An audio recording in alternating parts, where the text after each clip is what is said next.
there was this amazing article written by Bleacher Report's Jake Fisher about the quote unquote Cold War between Kevin Durant and James Harden. Now, I don't know who's the Soviet Union in this instance. I also don't know who is the United States in this instance. I don't believe Kevin Durant or James Harden has nuclear warheads, which is good, but it seems to me that James Harden would be the United States because he did not want to redistribute the wealth to the rest of his teammates. He wanted to play Harden ball. He wanted to ISO. He wanted to be the focal point of the offense.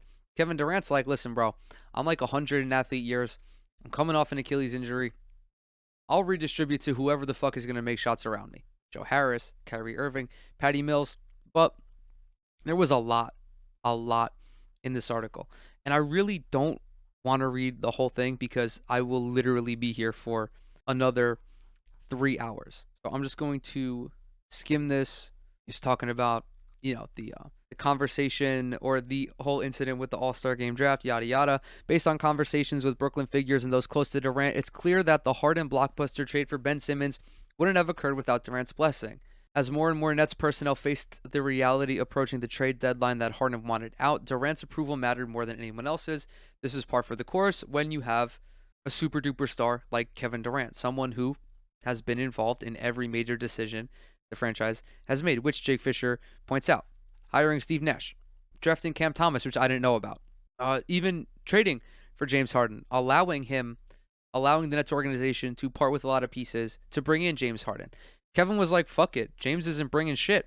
Another figure with knowledge added, quote, I don't think that would have happened without Kevin making that decision. Like, KD was fed up. You could tell that even on the Thursday night All-Star Game draft, like, he was not with it. Like, I'm sure he'll laugh about it in a few years, but just to kind of like, I would feel that it's almost like wasted because everyone, well, I don't want to say everyone knew James Harden didn't want to be there, but even James was like, oh yeah, Brooklyn wasn't my first option, yada yada. Of course, he's probably just reading some PR bullshit.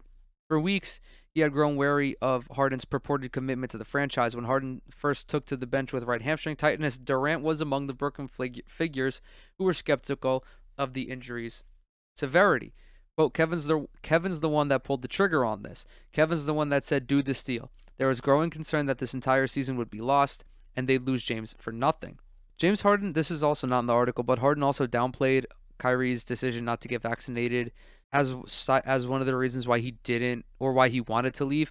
I'm calling bullshit on that one. That's simply not true. Another thing, Durant was the one who went to the organization and was like, Kyrie has to come back. So I have to criticize Kevin Durant on this. He knew this. Like, I don't even want to rehash this because you guys know my opinion on it. You should have just done it from the beginning. Like, just let Kyrie come back because we all knew this was going to be an issue. There may have been the final moment Durant and Harden were aligned. Harden also wanted Irving's help and made several public jabs at, Quote, Kevin and James had a Cold War going for the last several months that made everyone miserable.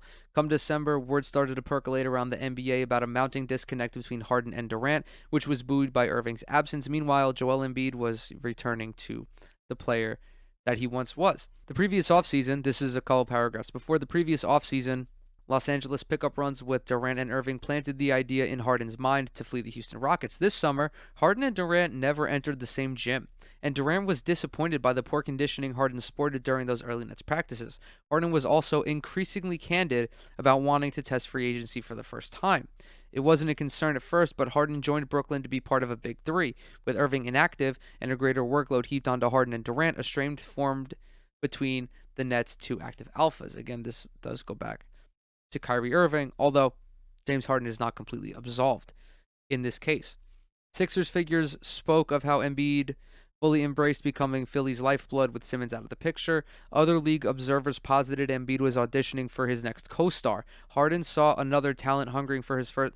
Dude, Embiid was not auditioning for anybody. You're not putting up 30 and 11 and auditioning for co-stars. There's no audition necessary. You're just playing your game, and people are like, I want to fucking play with that guy. He's a fucking demon.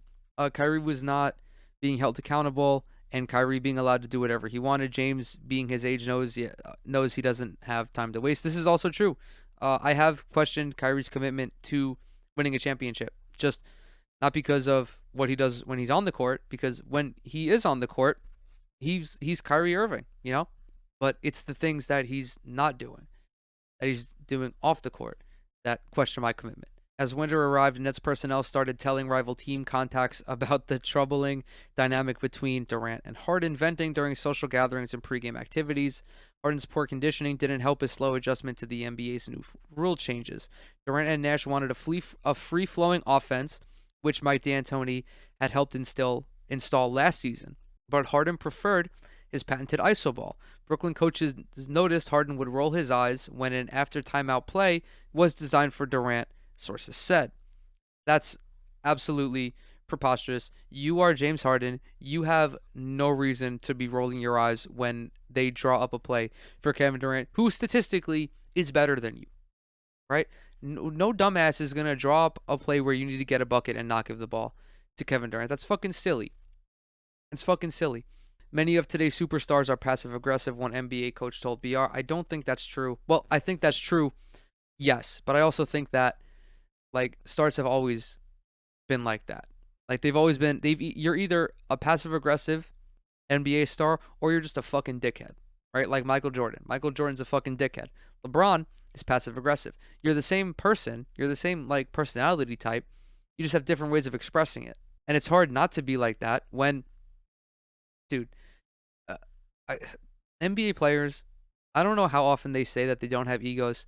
You cannot be as talented as a LeBron, a Giannis, a Kawhi, a KD, and not have an ego, right? You have to know that when you go into that locker room, you're the fucking guy. You have to know that when you step out on the court with those 9 other guys, unless they're from that small select group, you're the best guy on the court almost every night. And even if you aren't the best guy on the court, it's a marginal difference. Like when the Lakers play the Nets, Kevin Durant and LeBron know that, okay, we're these fucking dudes. Like we are these bitches right now. How do you not be kind of passive aggressive, especially in instances when you do have to play with another personality and they're not fucking, the vibes are just not there after you thought they would be. Yeah, it's now they're just talking about Harden, his the deterioration of his hamstring. Before Durant and Irving chose the Nets as free agents in 2019, Marks had constantly sold his vision of a culture rooted in family and accountability to each other, an idea that nobody was bigger than the collective goal. That ethos had evaporated by February. I've mentioned this time and time again. Sean Marks became the general manager of a rebuilding team, the type of team where you need to have that mentality. You need guys to buy in to the rebuild. And that's the way to do it. It's like, we are a family. We are going to prioritize player development, yes, but you guys have to produce on the court. Because ultimately, a bunch of young guys, they're playing for the next contract, their first big contract. And that will either be for a contending team or hopefully they're able to turn their team into a contending team. But when you have stars, culture is bullshit. Like, everyone tries to fucking bring up the Nets culture. Culture this, culture that. How about you culture some bitches? Because these guys, like, they don't give a fuck about any of that. They want to win. They want to win titles, right? That's the culture. The culture is winning.